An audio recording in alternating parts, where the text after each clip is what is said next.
It is the single most scrutinized day in American history, November 22nd, 1963. But what if the real mystery didn't begin with the gunfire, but inside the morgue? For decades, investigators, historians, and researchers have debated one unanswered anomaly. What happened to President John F. Kennedy's brain? Some believe its disappearance could unlock a deeper truth about the case, not to prove guilt, but to reveal the terrifying reality of what actually happened. Today, the Hidden Vault reopens a file that has remained sealed in the nation's archives. A file riddled with contradictions, missing records, and unanswered questions. Before we explore the mysteries, let's establish the facts. John Fitzgerald Kennedy, the 35th president, was riding through Dallas, Texas, when he was fatally wounded. This is documented history. But almost immediately, the narrative became convoluted.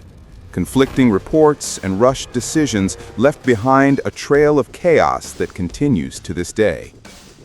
When the president's body was transported to Washington for the official autopsy, a bizarre anomaly occurred. The brain, sealed in a steel container, was moved out of the hospital, and then it simply vanished. Official logs disagree on who handled it last. No one has been able to definitively trace its location. Was it a clerical error during a chaotic moment, or did someone believe the organ contained data that would dismantle the official story? This is where the cover-up truly begins. The Warren Commission concluded a single bullet entered from the rear and exited from the front. This is the foundation of the lone gunman theory. Yet several early medical witnesses described the wounds differently.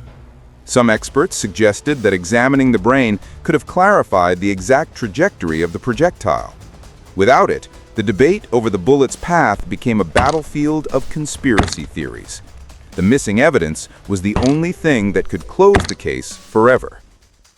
Among the most famous claims is the idea that shots came from the front, near the grassy knoll. Multiple eyewitnesses reported hearing unusual sounds from that direction. If the brain had been preserved, forensic analysts say it could have confirmed a frontal impact.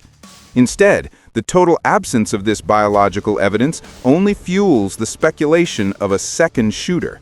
Over the years, theories have emerged about who benefited. Some point toward political rivals, others toward intelligence factions, or even a coup d'etat. None of these theories are proven. However, the intentional disappearance of critical evidence has kept them alive, suggesting motives that reached the highest levels of power. Some medical professionals who viewed the original autopsy materials later stated that the publicly archived photos didn't match what they remembered. Were the images simply mislabeled, or were they doctored to hide the true nature of the injury? Official investigations deny this, but the inconsistencies persist.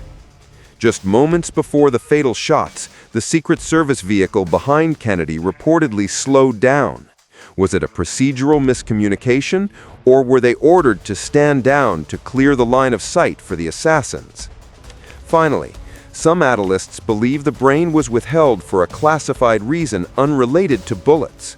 One theory suggests the organ contained traces of drugs or chemical agents administered to incapacitate the president before the motorcade began. The lack of transparency allowed such terrifying theories to flourish. The brain is missing.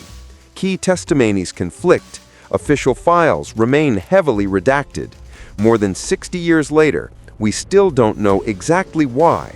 But one thing is certain: the truth matters. And as long as evidence remains missing, the questions will remain. If you want the Hidden Vault to dig deeper into America's most mysterious files, hit subscribe, because the next case is even stranger.